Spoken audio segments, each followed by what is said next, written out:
Donc la microfactory, c'est un atelier de fabrication partagé et en gros c'est un cadre qui permet de mettre en commun ces moyens de production. Donc on a un espace, suivant comment on compte, entre 700 et 1000 m² qui permet d'héberger, là on en a à peu près à 130 membres abonnés en moyenne.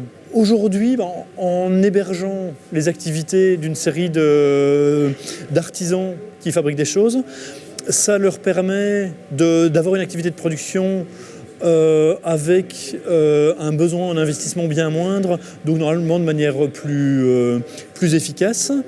Donc beaucoup de gens peuvent faire de la production ici qui ne pourraient pas faire de manière indépendante autrement.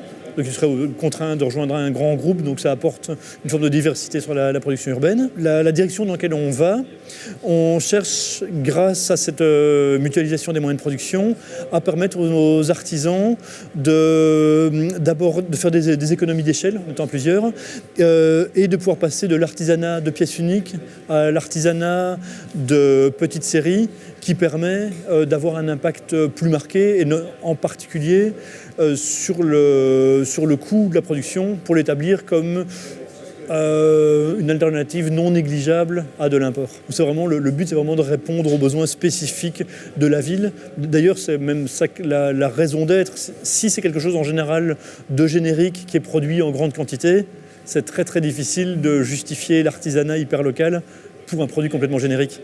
Ce qui est pratique dans le fait d'être dans le centre-ville, c'est que pour les artisans, c'est lié à leur vie de tous les jours. Ils viennent très facilement.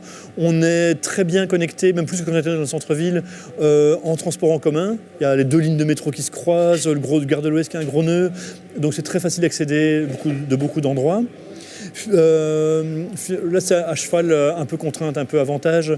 Il y a des fournisseurs locaux, il y a moyen de trouver, il y a un super magasin d'outillage, un fournisseur de matériaux de construction, plein de choses. Donc pour se dépanner, en tout cas, il y a facilement moyen d'aller limite à pied, en vélo cargo, avec un chariot, chercher des choses sur le pouce. Donc ça c'est pratique. Les inconvénients, déjà le loyer, c'est vachement plus difficile de rentabiliser un loyer, c'est difficile d'avoir des grands espaces, en particulier sur le côté stockage aussi, il n'y a pas de place autour, tout est pris absolument partout.